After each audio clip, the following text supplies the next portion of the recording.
Whole new world. I had to. Hello everyone, I'm Bunny Bouncer and welcome back to my rabbit hole of gaming and all things in the geekdom. So I just did last week. I did a video on the current top tier MMOs and I went over just a few key things in them. It was mostly geared toward new players or, WoW refugees who are just fed up with Blizzard.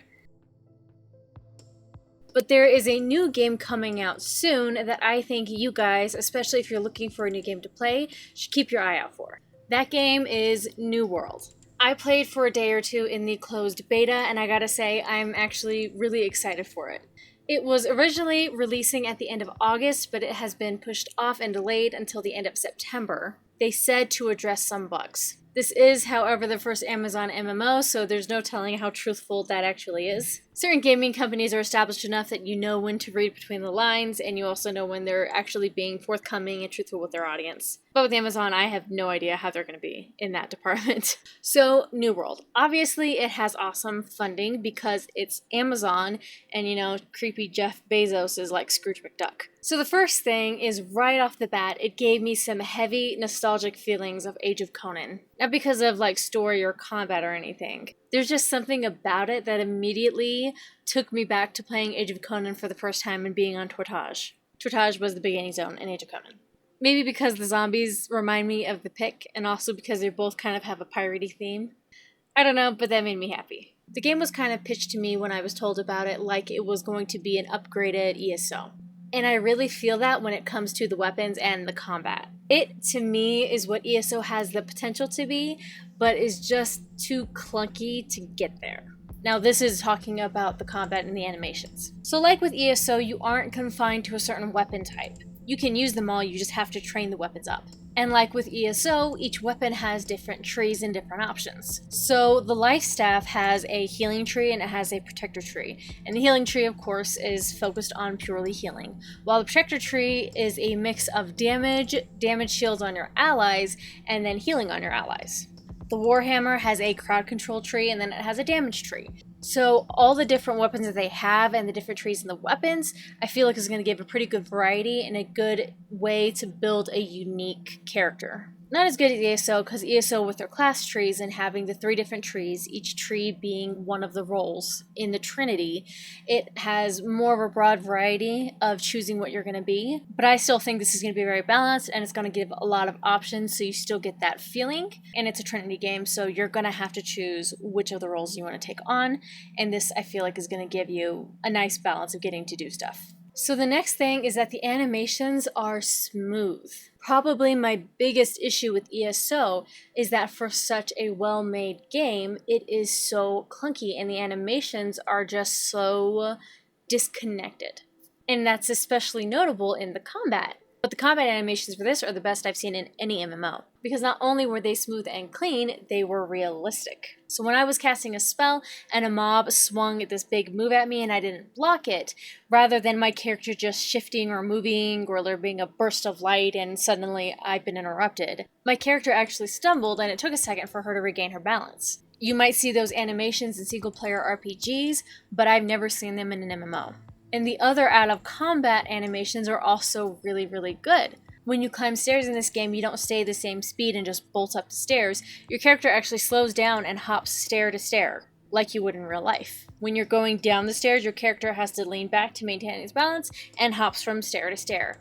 It was really cool to see the way that you sheath your weapon and the fact that when you sheath your weapon, you sheath it accurately for that weapon. Now, New World has some features I'm not used to because they're more prevalent in survival style games, which is not my bread and butter, but they're neat features. For instance, there is no static health regen in this game. So when you leave combat, you don't regen back up to max health. You have to actually consume food in order to regen. And this is for any part of the game. If you're in combat and you're not regenning, you have to consume food in order to regen your health and not die, provided you're not a healer. But you can also run out of arrows or bullets if you're using the musket. And what this system does is it forces you to have to get into the crafting and the gathering of the game. Or you're going to have to be spending a lot of gold over time to replenish your food and your ammo. I'm not used to having to craft, I don't really care for it. The only game that I ever crafted in and enjoyed it was EQ2, but I might just be able to gather like a huge surplus of stuff and then give it to one of my group buddies and talk them into crafting the stuff I need for me. I mean, the game might have like a fun crafting system. I don't know. But I've just never gotten into crafting. However, it's seeming like the setup of this game is going to have to demand that you spend a lot of money or you spend a lot of time crafting. Another area where this game is kind of like ESO, but also kind of isn't, is in the leveling area and how that affects your weapons. So your level doesn't affect your weapons. You can be level 20 and be level 1 in the sword and have no abilities in it, because you have to use that weapon in order to level it, much like ESO. Where it differs is quests and crafting and all the other things that you do in this game that level you don't affect your weapons. The only way to gain experience in your weapon is to use it in combat. So even if you have it as your alternate weapon, if you're not ever switching to your alternate weapon, you're never getting experience in that weapon. You have to actually be having it out and using its abilities or hitting mobs with it in order to level that weapon. Which is where it's different than ESO, because ESO, as long as you have the weapon equipped, you are going to be leveling it. But in this game, you have to actually be physically using it with your character. And this is going to give a reason for camp grinding. So camp grinding is just camping your character in a certain spot and then grinding the mobs in that spot. I don't like it, I don't dislike it. That's one of the facets of a game that is just neither here nor there for me. But if you're somebody who doesn't like grinding, that might be a big con for you, or if you're somebody who prefers to just grind, it's probably going to be a big pro for you. PvP. This is a PvP game, but they did it how I like it. So first of all, this game is skill-based. So if you're really good at your character, you can beat somebody who is significantly higher than you. And also with the system they have of training up your weapons, you might be on your primary weapon and have it maxed out while still being a lower level, because another thing is it is kind of hard to level in this game.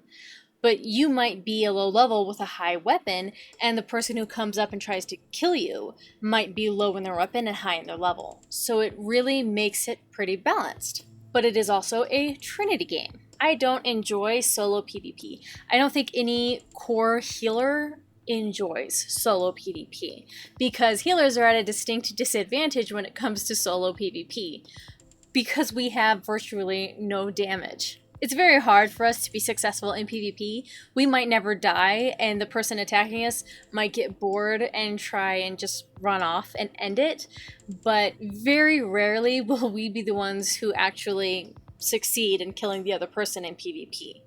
We're just very hard to kill.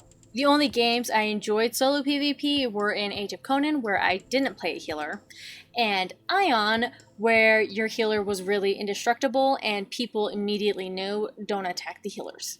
But no other game has attracted me to solo PvP for that reason. And I was worried coming into this with New World that it was just going to be a gank fest and a whole bunch of griefers. But New World has a flag system where you can flag yourself for PvP when you want to do PvP, and when you don't, you just keep your flag off and then nobody can attack you. So if I'm on with my group and we want to do PvP, I can flag myself and I can do it with them, and then when I'm off by myself, I just turn my flag off and I don't get bothered by getting ganked or getting griefed.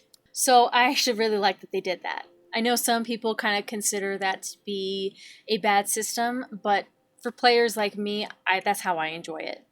Story. You guys know I am a big story person. I know nothing about the story for this game. I skipped past and turned the volume off because I didn't want any spoilers for this. I wanted, when the game came out and I started playing, it all to be new and fresh and to really pay attention at that point. So I don't actually know anything about the story. I don't know if it's good. I don't know if it's long. I don't even know if it's necessary. For all I know, the story is only there to introduce you to the world and the environment, and then there's no story in the game. I also don't know fully what grouping content they have. I don't know much about dungeons or instances. From what I know of, certain areas and certain towns where you do your selling and your buying and all of this kind of stuff, it does have benefits for, crafters and gatherers and things like that.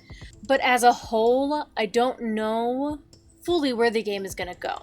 I just know that from the closed beta, the little bit that I played of it, it was a lot of fun and it was really interesting to me. And I can imagine getting on with my group, it's going to be a very cool game. Longevity wise, though, it's going to be interesting to get on it and see what they actually have in the game to make it long term playable. I should be done with the story for Final Fantasy XIV a while before then, so really I just want to see if it's going to be good enough to hold me until Endwalker releases. Comment down below if you have heard anything about New World, what you're looking forward to in it, or if you think this is going to be a major bust and Amazon should just stick to shopping and shows.